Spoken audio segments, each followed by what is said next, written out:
नाज़रीन, अवामी न्यूज़ में ख़बरनि जो सिलसिलो जारी है। इन वक्त असीं तव्हांखे खिपरो में ख़बर ॾींदा हलूं त खिपरो में कोरोना जी टीं लहर ख़तरनाक हुजण जे करे सिंध हुकूमत तरफ़ां कोरोना खां बचाव जे लाइ हर ज़िले में मास्क पाइण खे लाज़मी करार ॾिनो, जंहिंजो नोटिफिकेशन बि जारी कयो वियो। हर ज़िले जे DC खे हिदायत कई हुई त पंहिंजे ज़िले में शहरनि खे लाज़मी मास्क पाराए, पर खिपरो जे शहरनि मास्क पाइण ऐं कोरोना बाबति कुझु अवामी न्यूज़ सां हिन रीति वीचार वंडिया आहिनि। साईं पैसा कोन्हनि, मास्क किथां पाऊं? मास्क पाइण जे तरह पैसा जी न कोन्हनि। यह महंगाई कहीं गई है? इमरान खान सही मांगे गए ना करो आप, भाषक व्यापारी मास्क बड़ा हमारे पास पहनने में, ये लो ये बड़ा हमारे पास। तो कौन सा पायो? मास्क पीवा बस थोड़ी एलर्जी दे दी, इन जगह घड़ी के लायूं घड़ी के रखूं, इन तकलीफ़ दे दी। मास्क वठंदा या कमाईंदा, इहो त गवर्नमेंट खे सोचणु खपे। या त मास्क फ्री कयो वञे हिननि जे लाइ, जेको 3 रुपया वारो मास्क 10 रुपये में विकामिजे पियो। त ग़रीब माण्हू ॿुधायो, जेको हिननि खां पुछो तारीख़ घणी आहे, हीअ चवंदो मुंहिंजी 200 रुपया तारीख़ आहे। हाणे 200 रुपया तारीख़ में 150 रुपया ही छोकिरो पुछे थो मुंहिंजी तारीख़ आहे 150 में, जेकॾहिं 5 मास्क वठंदो त भला तव्हां पाण ॿुधायो त कमाईंदो या मास्क वठंदो। ऐं बाक़ी जेको तव्हां ॾिसो पिया इहा हालत, लॉकडाउन हले पियो हींअर, तमामु घणो सख़्तु हले पियो। लॉकडाउन कराइनि था तॾहिं बि आवाम रड़ियूं थी करे, दूरी त हिननि जे हथ में आहे न, भला छिचपुट जे हाणे उहो बि हाणे कोशिशि त कनि पिया, पर हाणे छा कनि। हाणे ई कोशिश कनि पिया। ॿारहड़ी वारी ॾिसो, न बिल्कुल ना पाइण खपे, छो वॾी बीमारी मास्क में आहे। इनमें तमामु गर्म पानी में ज़रात कीड़ा इनमें निकिरंदा, जेको कोरोना पैदा थी वियो मास्क का पैदा थी वियो। क्या फायदा है मास्क का, मुझे बताओ फायदा क्या है? क्या फायदा है मास्क का? नहीं फायदा मुझे बताओ, मास्क का क्या फायदा है? क्यों पहनते हैं लोग? ईमान कमज़ोर करने के लिए? क्या मौत से बढ़कर ये मास्क है? ज़िंदगी और मौत अल्लाह के हाथ में है। ये ईमान कमज़ोर करने की निशानियाँ हैं, इससे कुछ नहीं बनेगा। ये लोगों का ईमान ख़त्म कर रहे हैं, कमज़ोर कर रहे हैं। मास्क लगाने से कोई मौत ख़त्म हो जाएगी या कमज़ोर कर देगी? अल्लाह पे यकीन होना चाहिए। मास्क नहीं पहनते। क्यों, क्या वजह? उन्होंने बोलती मास्क पहनो, दूरी बना के रखो। बस क्या करें, कारोबार सब कर रहे हैं, अब क्या मास्क पहनेंगे हम?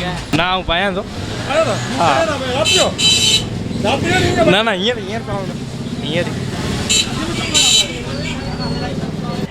मास्क असीं कोन पाइणा नी, तव्हां छॾियो त मुल्क को हले यार। मास्क पायो, अवां मास्क छो कोन पायो? मां दुकान ते पियो आहिनि। हा दे मास्क दे। मास्क दुनिया सॼी को इहो ई हले पियो, कोरोना वायरस जे वजह सां असां बसि मास्क पायूं पिया। असांखे ऑर्डर आहे बजाज। जी हा, बस इहो हिकिड़ो ॿियनि बारे में छा चई सघूं था, कारोबार बि बंदि लॻो पियो आहे लॉकडाउन जे करे, घर वेठा आहियूं।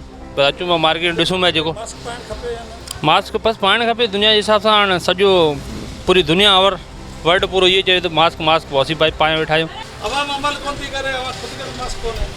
हाँ कुछ अवाम असल में छा कि अवाम वेचारी बेहस थी वई आहे। अवाम छा उनजो ज़हनी तरह सां फ्रेश ई कोन्हे, अलाए छा केतिरा उन्हनि जा मसला मसाइल आहिनि।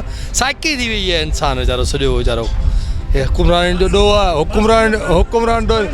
हाणे इहा हिकिड़ा इशू आहिनि, ॾिसा इहे वॾा इशू ई कान्हे, आलमी इशू आहिनि इहे।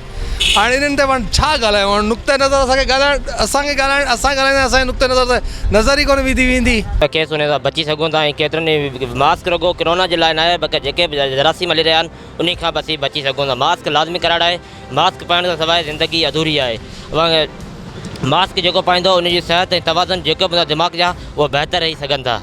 Thank U. लॉकडाउन जेको बाज़ारि हींअर नज़र अचे पियो, इहो सिर्फ़ु मिसकिन माण्हू लाइ, अमीर लाइ कंहिं लाइ इहो लॉकडाउन को असराइतो कोन्हे।